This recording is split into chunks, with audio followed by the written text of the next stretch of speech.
First is from the book of Genesis in chapter 25. If you want to read along, it's verses 19 through 34. This story has become, I really first thought about it in seminary, and it's the story of the birth of Esau and Jacob, twins, and the conflict that was theirs from before they were born. And the conclusion of the story is Jacob swindling his brother out of his birthright. So the birthright is this: the oldest son had more inheritance than the younger son or sons. And so since they're twins, it's kind of ridiculous, but Esau did get out of the womb first, and so he was entitled to more of an inheritance than Jacob, and Jacob swindled him out of that. The story functions on just so many levels. Esau really represents the nation of Edom, and Jacob the nation of Israel, and so there's some sort of making fun of the nation of Edom in this story. But of course, it functions on a very, very archetypal level of divisions within families. You know, we're still dealing with family of origin issues, right? And they just get projected on large across the screen of our social and cultural milieu. So the more things change, the more they stay the same. Let us, as we look at this story once again, listen for God to speak to us through this word. These are the descendants of Isaac, Abraham's son. Abraham was the father of Isaac, and Isaac was 40 years old when he married Rebekah, daughter of Bethuel, the Aramean of Paddan Aram, sister of Laban the Aramean. Isaac prayed to the Lord for his wife because she was barren, and the Lord granted his prayer, and his wife Rebekah conceived. The children struggled together within her, and she said, "If it is to be this way, why do I live?" So she went to inquire of the Lord, and the Lord said to her, "Two nations are in your womb, and two peoples born of you shall be divided. The one shall be stronger than the other. The elder shall serve the younger." When her time to give birth was at hand, there were twins in her womb. The first came out red, all his body like a hairy mantle, so they named him Esau. Afterward, his brother came out with his hand gripping Esau's heel, so he was named Jacob. Isaac was 60 years old when she bore them. When the boys grew up, Esau was a skillful hunter, a man of the field, while Jacob was a quiet man, living in tents. Isaac loved Esau because he was fond of game, but Rebekah loved Jacob. Once when Jacob was cooking a stew, Esau came in from the field, and he was famished. Esau said to Jacob, "Let me eat some of that red stuff, for I am famished." Therefore he was called Edom, which means red. Jacob said, "First sell me your birthright." Esau said, "I'm about to die. Of what use is a birthright to me?" Jacob said, "Swear to me first." So he swore to him and sold his birthright to Jacob. Then Jacob gave Esau bread and lentil stew, and he ate and drank and rose and went his way. Thus Esau despised his birthright. And next we turn to Matthew's Gospel in chapter 13. We read verses 1 through 9, then we skip a section. We take it up at verse 18 to 23 again, if you want to follow along. A very familiar parable of Jesus. That same day Jesus went out of the house and sat beside the sea. Such great crowds gathered around him that he got into a boat and sat there, while the whole crowd stood on the beach. And he told them many things in parables, saying, Listen, a sower went out to sow. And as he sowed, some seeds fell on the path, and the birds came and ate them up. Other seeds fell on rocky ground, where they did not have much soil, and they sprang up quickly, since they had no depth of soil.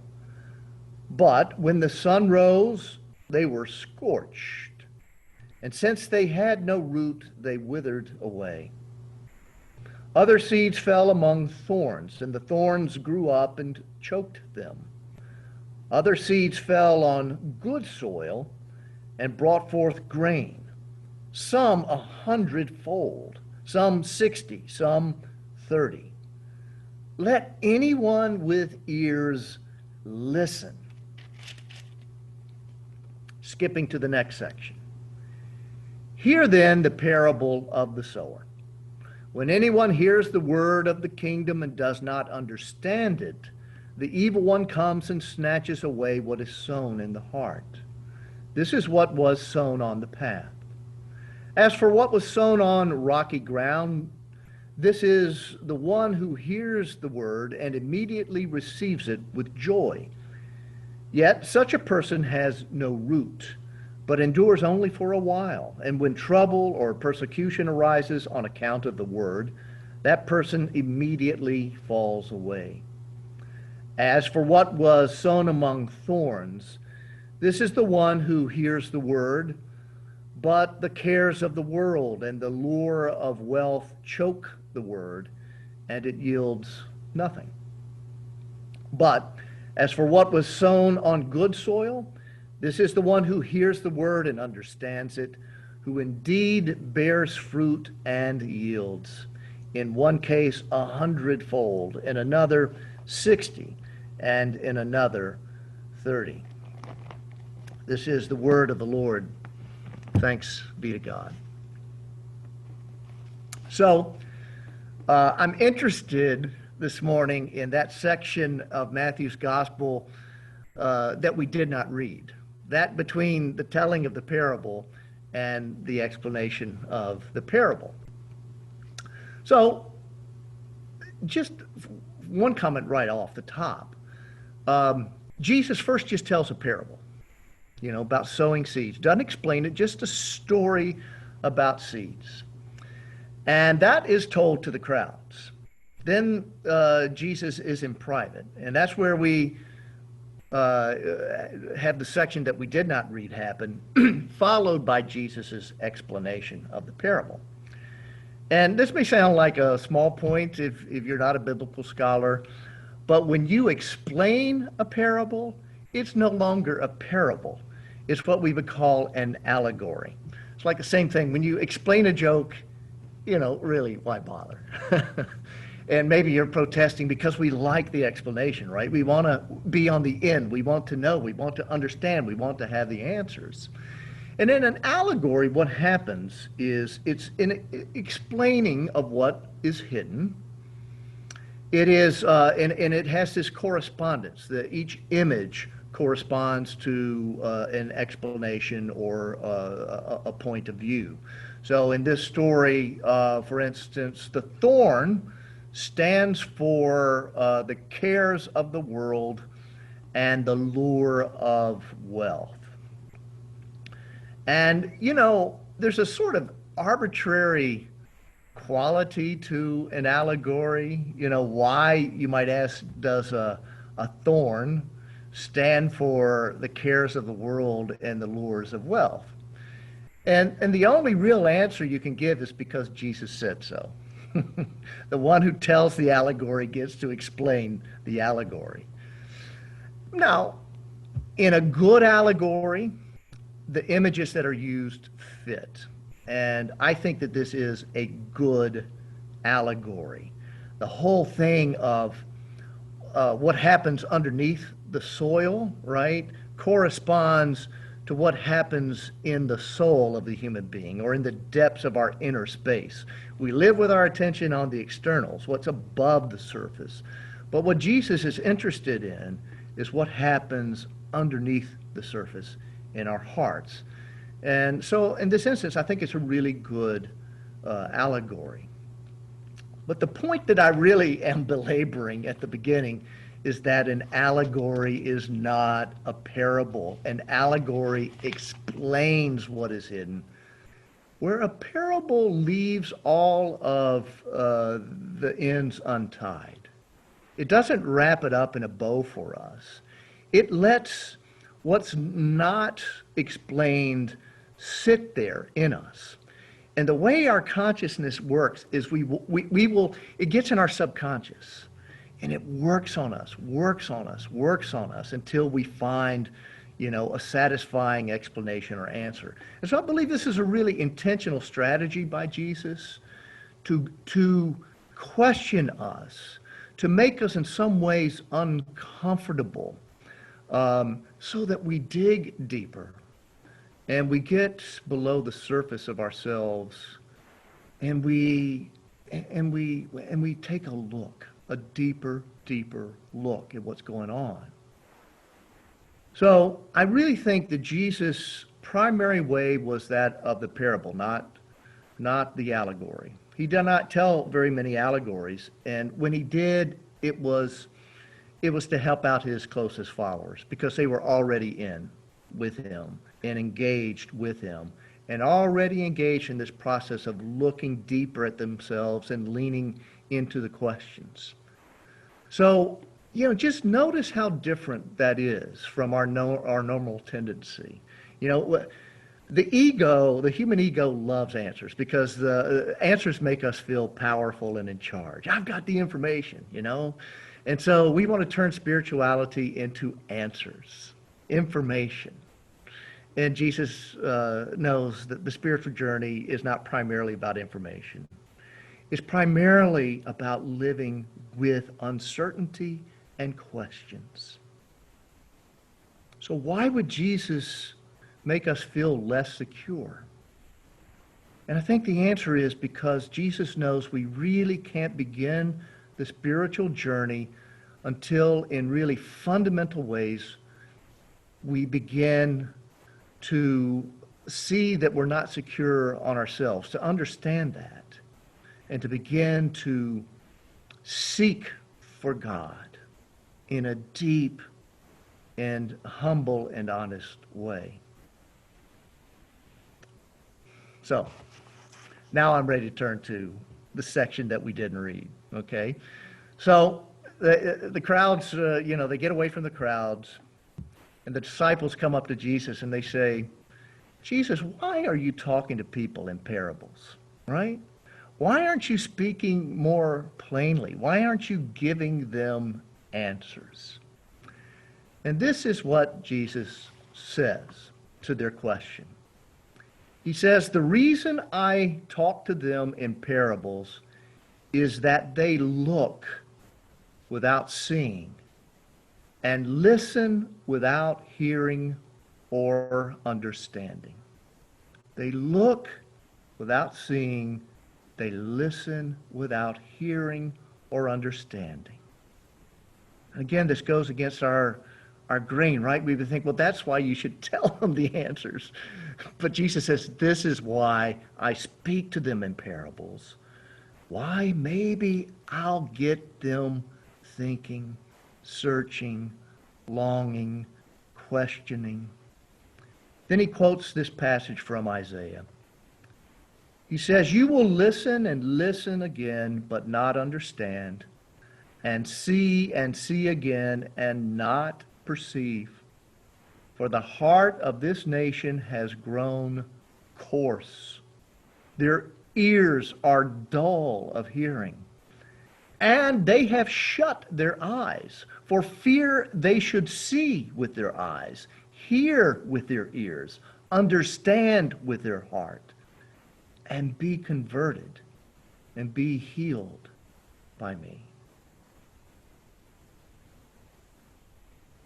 Jesus shares the conviction with Isaiah that just because, you're part of the so-called chosen people of God, right? You're part of the chosen people. You're part of the true faith, the true religion. That doesn't mean that just because you are part of that group, that you really want to see and understand the truth about yourself and the world. Jesus shared with Isaiah the conviction that God's people really were not open to and interested in understanding the truth about themselves and the world. Because if they opened themselves, they would have to be converted over and over and over again. In other words, they didn't want to really see and hear, because if they really saw that, it would take them on a journey of ongoing change and growth, moving their focus away from their self-obsession onto the ways of God, which are the ways of loving the neighbor. What they do want and what they choose to do is to pretend that by virtue of being a part of, God's chosen people, that they are all that, and that they don't have to change at all. They've already arrived. They don't have to engage in any hard work of self-observation and self-criticism and humility and repentance. All of their time, rather, is spent on a much more satisfying habit of self-justification and self-defense and pointing the finger at others. It's a cheap way of propping up a shaky sense of self. And what Jesus said is that such a habitual stance of self-defensiveness is really poor soil for spiritual growth. Jesus knew that until something really different takes place in the inner core of ourselves, that nothing truly fruitful, spiritually speaking, can happen in us. And in the allegorical explanation of the parable, he says the seed is the word of the kingdom. And we know that for Jesus, the kingdom is within us. It's an inner quality of the heart. It is among us. It's a quality of our relationship with one another that's reflective of the Spirit, reflective of the Trinity. It's the real possibility of a human heart becoming deeply opened and surrendered to God and alive to the way of love, which is God's eternal nature. And so the call to each one of us is to examine daily what's going on inside of our hearts. And if we do that, we will be humbled. Are we surrendering our ego needs in any moment to the movements of love within and among us? And if we are, then we're being prodded constantly towards a posture of forgiveness, to an intention to deeply see the other person who's in front of us, to deeply try to understand them and to love and support them in their journey. Not to fix them, not to change them, but to love them unconditionally and wholeheartedly. So last night when I got home to Rumson, I turned on looking for a movie, and I saw the Tom Hanks Mr. Rogers movie, A Beautiful Day in the Neighborhood. Have any of you seen the movie? If you haven't, I really recommend it. Just this beautiful reminder of what is possible for people, right? That instead of being in a defensive, judging posture, right, hardening ourselves against the other, judging the other, what could happen if we tried to understand the other, the brokenness of the other, to love that other? to see that other at their core. What a gift. What a gift. And I just thank God that I saw that movie because, when you turn on the news, you see the exact opposite, right? You just see this same old defensive posture and blaming posture. And it's all based in fear. And I think what Jesus would say to us is that soil is no good for spiritual fruit. It's hard, it's rocky, it's filled with thorns, and it is not serving the movements of God in us and among us. And so what can Jesus do? What can any of us do to help people do the work of preparing our souls, making it fertile soil for the work of the Spirit? Is it to engage in a frontal assault upon people and put a finger in their face and to point out, man, you are just blind. You're spiritually blind, right? That works real well, doesn't it? Or is it to tell a story?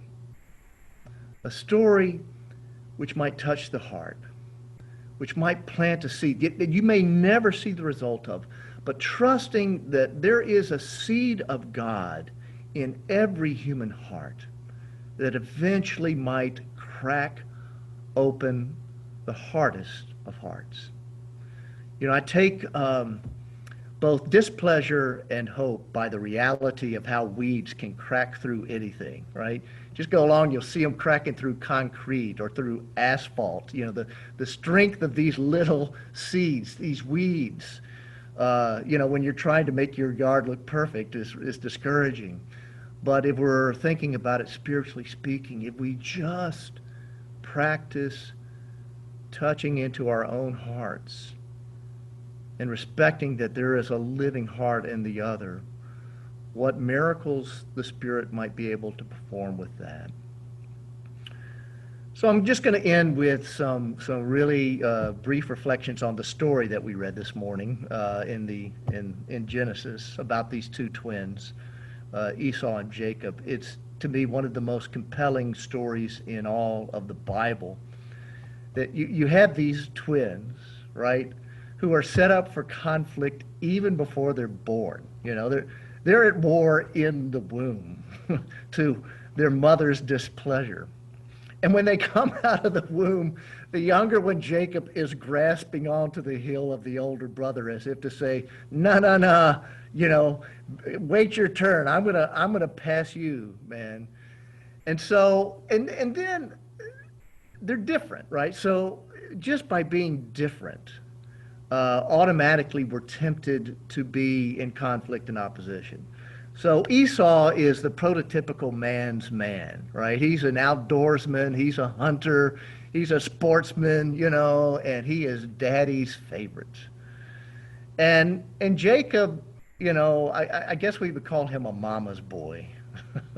He's quiet, he stays in the tents. He's not out there in the fields. He's not out there doing the man stuff, right? He's writing poetry or something like that, or reading books. I mean, really.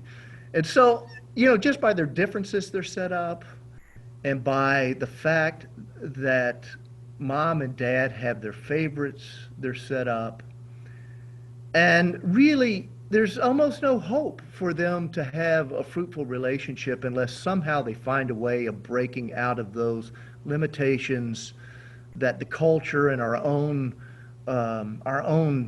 personality structures put on us, where we feel threatened by difference, where we feel uncomfortable, where we feel a need to compete, where we feel the need to justify ourselves and put the other down.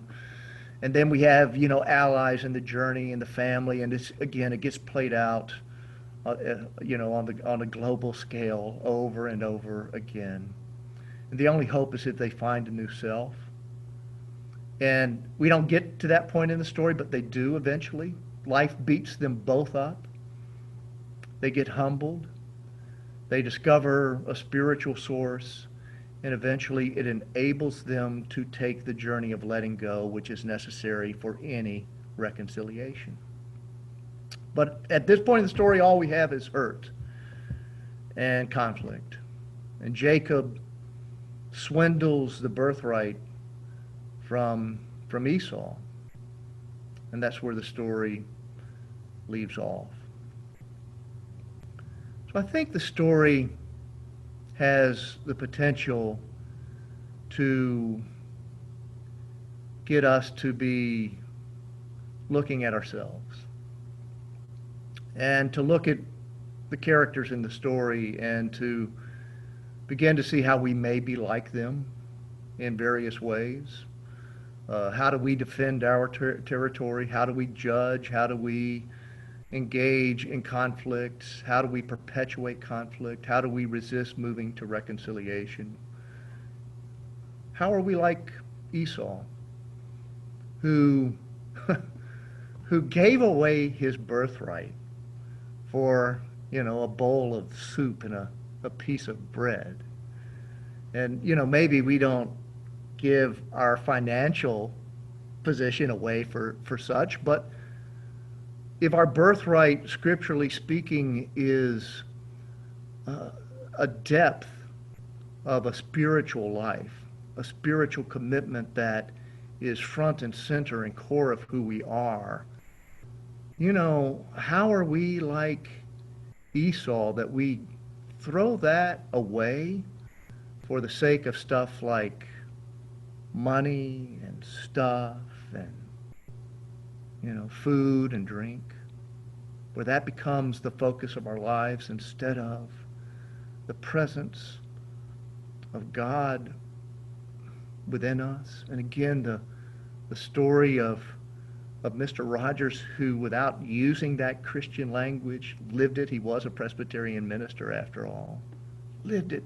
He saw the Christ. He fought to see the Christ each moment in himself and in the neighbor, as difficult as that is.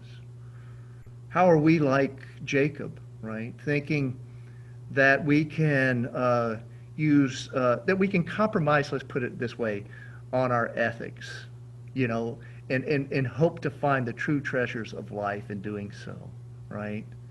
Thinking that the true gifts of life are available to us by means that are less than deeply loving and integral, right? How are we like that? So, is that what these stories are saying to us? What's it saying to you as you think about it, as you read it, as you open yourselves to it? As Jesus was fond of saying to us over and over again, let those with ears to hear listen. Let those with eyes to see perceive why we are here.